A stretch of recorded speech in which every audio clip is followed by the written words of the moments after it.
Oi pessoal, vamos para a 38ª aula agora, hein? Acompanhem comigo, item a item, detalhe a detalhe, todos que estão aí acompanhando todas essas aulas até agora, até a 37ª. Espero que eu esteja contribuindo para a sua vida profissional, espero que vocês estejam aprendendo, divulgando a informação. Vamos para essa nova aula. Bom pessoal, vamos para a nossa 38ª aula da NBR 6122 de 2019. Onde a gente espera caminhar mais um pouquinho pelo capítulo 6, estamos evoluindo nessa parte da norma, né? Já vamos para a aula número 5 desse capítulo 6, hein?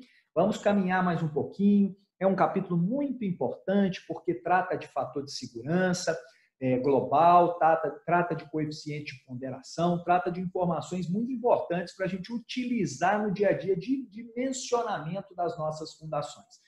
Então, é muito importante a gente caminhar com isso aí, porque é importantíssimo que a gente seja forte na teoria para ser forte na hora de resolver problemas. Isso é muito importante para nós. Nós estamos aí caminhando nesse capítulo 6 com algumas coisas que são muito importantes a gente continuar em mente, tá? Que são situações a serem verificadas de estado limite de serviço e estado limite último. O estado limite último, nós vamos estar tratando na última parte dele hoje. Né? E depois, na aula que vem, na 39ª aula, nós vamos falar do estado limite de serviço. Né? Nós deixamos claro da importância, né, da gente verificar a sensibilidade da nossa estrutura a esse recalque. É muito importante a gente analisar essa sensibilidade para que essa sensibilidade nos dê um caminho, né? Um caminho à nossa avaliação desses recalques máximos admissíveis na nossa estrutura. Então, a gente mostra aí uma figura que foi um exemplo muito interessante, né, dessas edificações que foram tratadas há alguns anos atrás como fundações diretas apoiadas nessa areia, mas percebeu-se, né, porque tinha uma camada muito grande de argila marinha, aqui como segunda camada do perfil aqui, né, chegou-se à conclusão que esses prédios estavam sofrendo recalques muito altos, com problemas estruturais consequentes disso, e utilizou-se atualmente soluções no mesmo local, soluções com fundações profundas, evitando, né, esses recalques adicionais, né, pessoal? E aí a gente falou da importância dessa região representativa do terreno. É uma região muito importante de ser determinada, porque é uma região lá no nosso empreendimento que vai representar características geotécnicas, né, importantes para a definição do projetista, até mesmo lá na definição dos ensaios, na definição do coeficiente de segurança em função desses ensaios, fator de segurança global, coeficiente de ponderação, tudo isso é importante, né? E o projetista de fundação deve definir essas regiões para a eventual programação de investigação adicional, que a gente chamou atenção várias vezes o quão importante é eu ter investigação adicional às sondagens SPT, por exemplo. Quão importante isso é até economicamente, tecnicamente, tudo isso inserido num contexto de maior confiabilidade das minhas análises, né? Então, o projeto deve assegurar que eu tenho segurança em relação ao estado limite último e em relação ao estado limite de serviço. Eu alerto a vocês, alerto plenamente, com voz até mais alta, tomem cuidado, nós gostamos muito, né, nós percebemos isso, e nós gostamos muito de olhar para o estado limite último, né, e deixamos a desejar nas nossas análises, inclusive por falta de conhecimento técnico a respeito de como analisar o estado limite de serviço. Então, eu alerto a vocês, vamos tomar muito cuidado com essa história. Lá no 7.2 e 7.3, nós vamos falar mais especificamente das fundações rasas, superficiais, né? E no 8.2, nós vamos estar falando das questões de fundações profundas, né? A norma cita essas referências neste capítulo 6. Deixamos bem claro, né, o quão importante é, por exemplo, a prova de carga sobre placa, né? Ela nos permite, né, essa prova de carga sobre placa, nos permite uma redução considerável, né, nos nossos coeficientes de segurança, né, tanto no que a gente fala de ponderação da resistência última, né, quanto que eu falo de fator de segurança global, né? A redução realmente é grande. A partir de quê? Né? De 2 ou mais provas de carga sobre placa, no caso de fundação rasa, obviamente. Falamos dos coeficientes de ponderação, alertamos que existe tração, existe deslizamento e tombamento. Nós não temos só a verificação de compressão, é importante a gente trabalhar com essas questões, né? Falamos da flutuação, demos a devida importância à flutuação.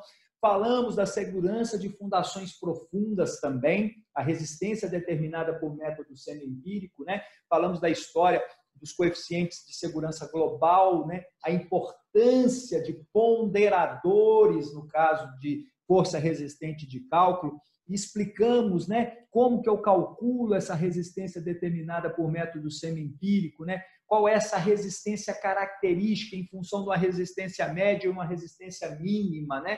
Isso eu tenho tabelado, né?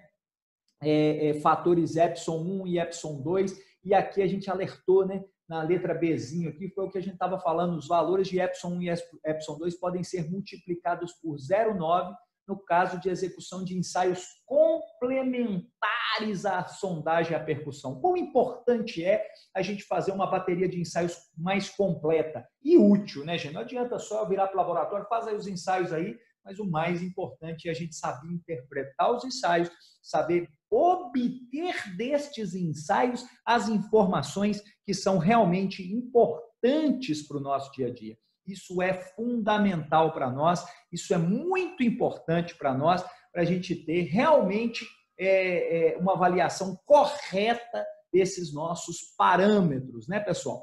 Então, isso é realmente fundamental para nós nessa análise, né? Essa resistência determinada também por provas de cargas estáticas executadas na fase de elaboração ou adequação do projeto. O quão importante é eu executar ensaios na fase de elaboração ou adequação do projeto. Isso é importante. E a gente destacou, né, que essas provas de cargas têm alguns aspectos fundamentais e necessários para serem válidas para esse ponto dessa segurança de fundações profundas, né? Tem que ser estática, né? Tem que ser especificada na fase de projeto e executada no início da obra, de modo que o projeto possa obter informação disso, né? E adequar as demais estacas, né?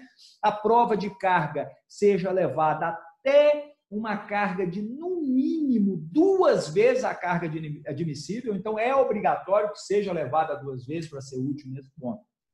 Tá? Então, o fator de segurança global pode ser utilizado. Então, ele para carga admissível, nesses casos, com o ensaio, ele é 1,6, né? E era 2 do semi-empírico, e é 1,14 e era 1,4, né? No caso de força de cálculo, né?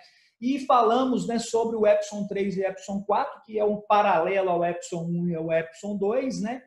Que é função, né? Isso vai caminhando para 1 à medida que eu tenho mais ensaios na obra, né? Então, à medida que eu tenho uma quantidade maior de ensaios, eu reduzo esse fator de minoração aqui, consequentemente, eu aumento o meu valor da resistência característica, né?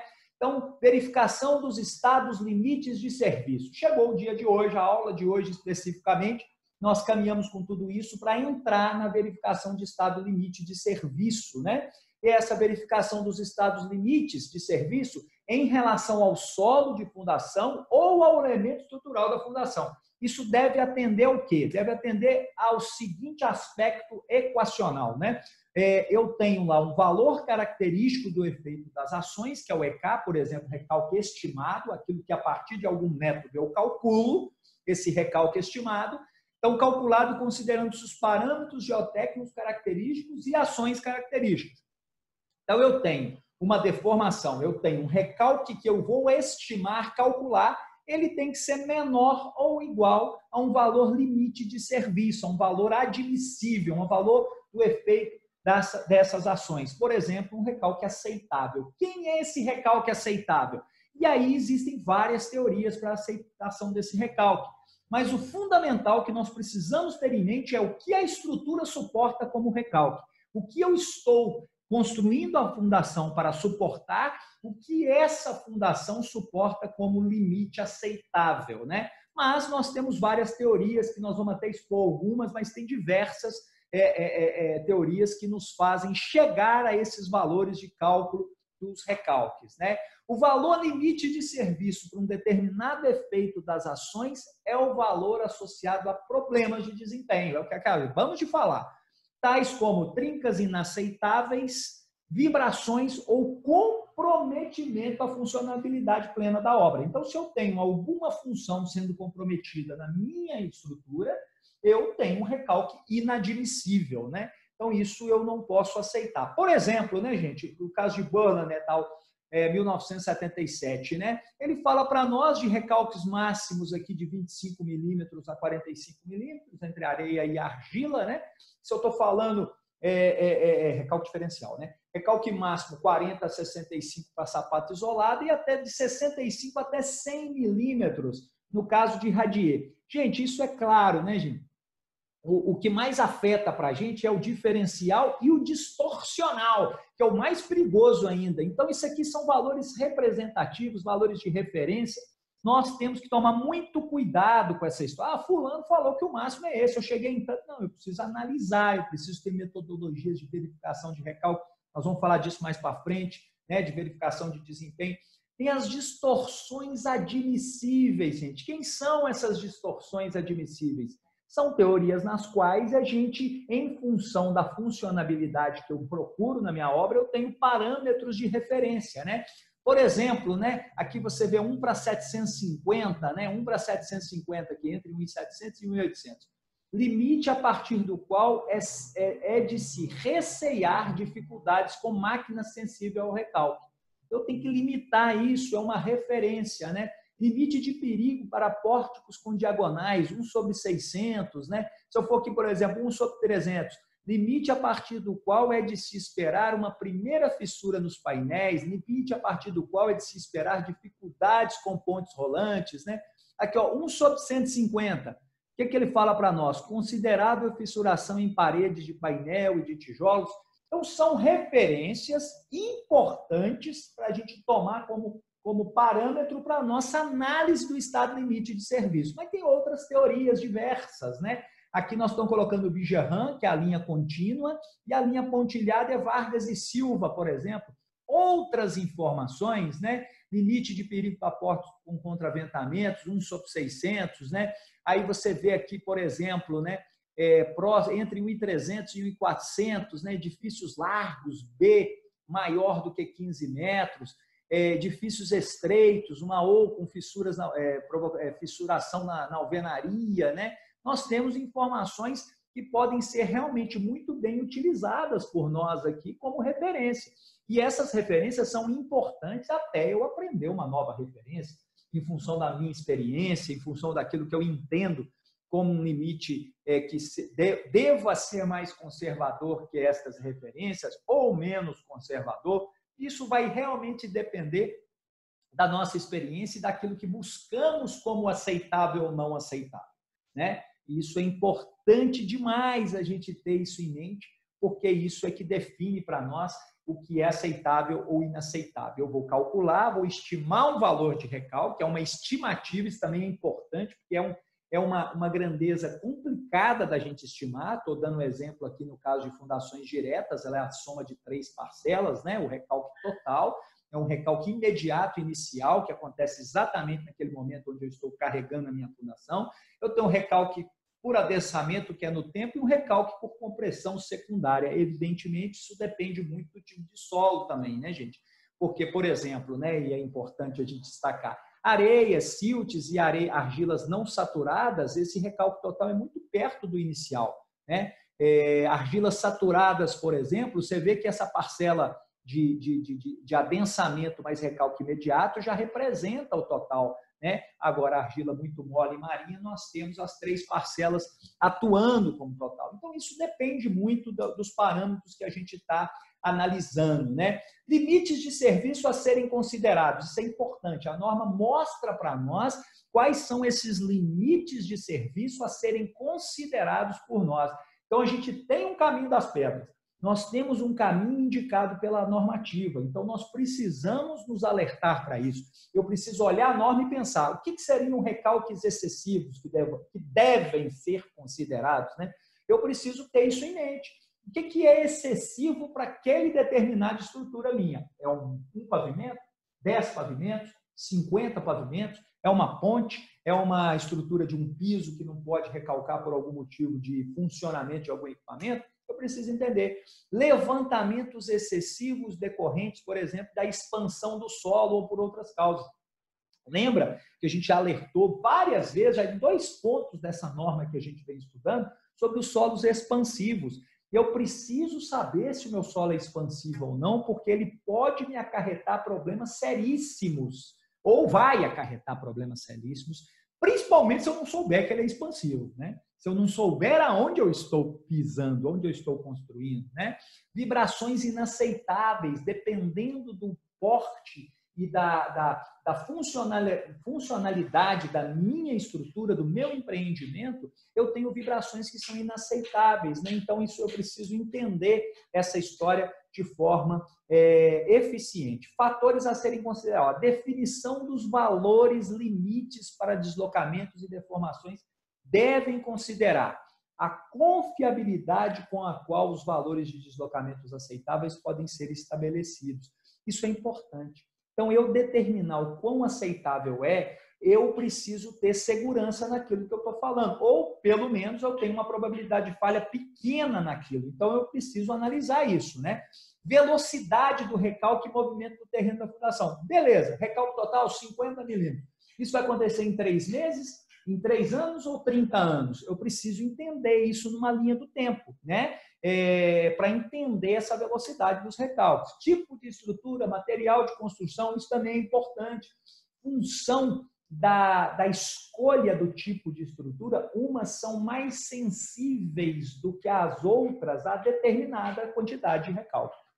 Isso também é fundamental para nós, é muito importante para nós a gente ter isso em mente claramente, né? Tipo de fundação, óbvio, lembra lá da primeira foto? Se eu tenho uma fundação direta, eu preciso analisar bulbo, eu preciso ver a ação desse bulbo. Se eu tenho uma fundação profunda, é outro tipo de análise. Se a minha fundação profunda tem ponta, não tem. Se eu trabalho com fundação com estaca flutuante ou não, eu preciso estar tudo isso na minha mente. Natureza do solo, tipo do solo, expansivo, colapsível, não, o que ele é. Eu preciso entender essas histórias. Finalidade da obra, óbvio, né? Se eu estou trabalhando numa obra que é para sustentar equipamentos que não permitem variação de elevação, né? Variação no piso, né? Variação de alguma coisa, ou se eu estou trabalhando numa obra menos prejudicial será esses recalques diferenciais, eu tenho que estar analisando tudo isso e ser mais conservador ou menos conservador. O importante é eu estar dentro das técnicas.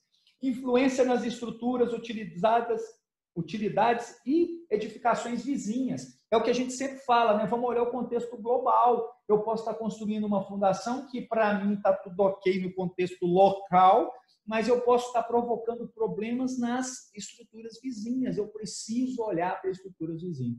Eu preciso tomar esse cuidado. Eu tenho que ter a visão além do alcance. Estamos caminhando, pessoal. Estamos ainda com o Segurança nas Fundações, capítulo 6. Vamos dar continuidade na próxima aula. Muito provavelmente, nas próximas aulas, a gente vai estar finalizando o capítulo 6. Estamos obtendo informações para dimensionamento das fundações de uma forma correta. Alerto, termina, presta atenção em mim. Estado limite último é fundamental ser avaliado? Claro, eu preciso entender o estado limite último, mas eu não posso deixar de lado o estado limite de serviço. Eu tenho que analisar o estado limite de serviço com profundidade. Eu preciso buscar informações que me dê limites aceitáveis. Eu preciso buscar informações do lado de cá da inequação também, né? Do menor ou igual, do lado de cá. Como calcular esse recalque de forma confiável? Para isso, eu preciso de parâmetros geotécnicos confiáveis, eu preciso entender metodologias de cálculo confiáveis, eu preciso ter referências confiáveis e eu preciso caminhar dessa forma com inteligência, sabedoria, conhecimento, informação, estudando, não parando nenhum minuto de obter informação a respeito dessas coisas. Conto com seu like, conto com a sua inscrição no canal. Por favor, divulguem o canal aos conhecidos, colegas profissionais. Estamos crescendo, mas a ideia é divulgar a engenharia de fundações para que fique conhecida e para que fique divulgadas as informações, o nosso network fique realmente grande na questão do que tange a fundações. Acompanhe, por favor, o meu Instagram, @ChristianPursino, e se inscreva no canal, vamos buscar informações, vamos contribuir, deixe sua pergunta lá no canal, a gente está respondendo todo mundo sempre, e um forte abraço para vocês e até a próxima aula. E aí, pessoal, gostaram dessa 38ª aula da NBR 6122? Estamos passando pelo capítulo 6, entendendo item a item de segurança nas fundações, buscando informações para projeto e depois vamos caminhar para a parte de execução, né, pessoal? Divulguem a informação, compartilhem, deixe o seu like, inscreva-se no canal e até a próxima aula. Um grande abraço!